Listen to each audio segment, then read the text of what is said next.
Hello guys, मेरे शिव भक्त channel में स्वागत है। कितना सुंदर वर्णन किया है।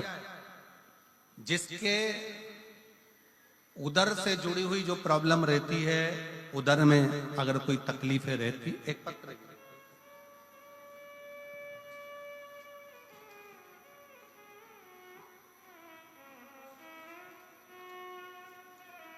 पहले समझ लें उसको।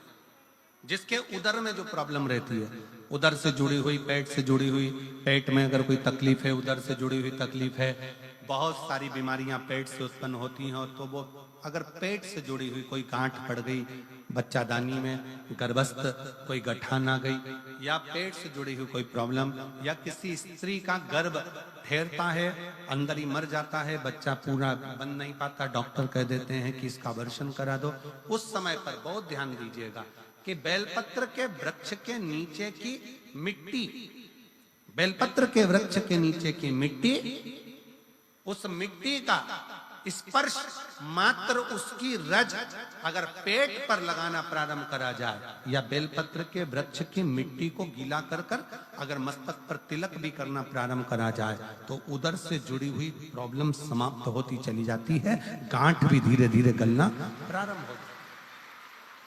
पत्र का स्मरण करेंगे।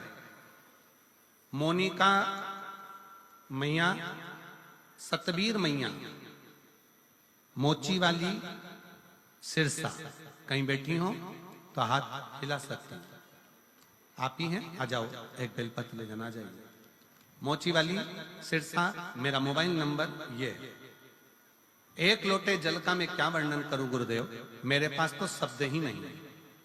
हम 2021 से शिव महापुराण की कथा रसतत्व ग्रहण कर रहे हैं।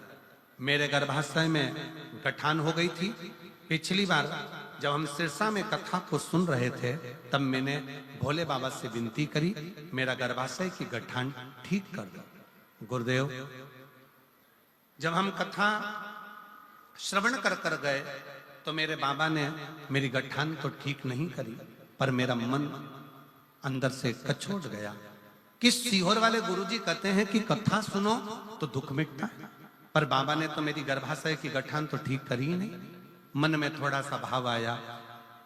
जब मन में सोच रही थी, तभी मेरे रिश्तेदार ने कहा कि वो सीहोर वाला महाराज कहता है कि हिम्मत मत हारना, वो कहता है कि आज नहीं हुआ तो कल देगा। तब हमारी वो गर्भाशय की गठान की जांच कराई तो 7.8 और 5.8 सेंटीमीटर की वो गठान थी। मन में आया, डॉक्टर ने कह दिया कि 8 दिन के अंदर ऑपरेशन कराना है। वापिस मन में आया कि एक बार फिर पुनः शिव महापुराण की कथा सुनी जाए। मैंने टीवी के सामने आसन लगाया, आसन लगा के फिर मन से कथा सुनी, और कथा सुनने के बाद शंकर जी पे एक बेलपत्र चढ़ाना, जल चढ़ाना, उसको पीना प्रारंभ करना। ऑपरेशन के लिए हम 8 दिन बाद डॉक्टर के पास पहुंचे। 8 दिन बाद जब ऑपरेशन के लिए पहुंचे, डॉक्टर ने पहले सोनोग्राफी करी। सोनोग्राफी करी तो डॉक्टर 18/9/2024 को कहता है कि आपकी गठान जो 7.8 की थी वो 1.7 पर आ गई है, 1.7 पर आ गई है। इसलिए आप ऑपरेशन मत कराओ, पर यह बताओ कि तुमने कौन सी दवाई खाई। हमने उसको कहा कि हमने बेलपत्री और शिव का चढ़ा हुआ जल पिया है।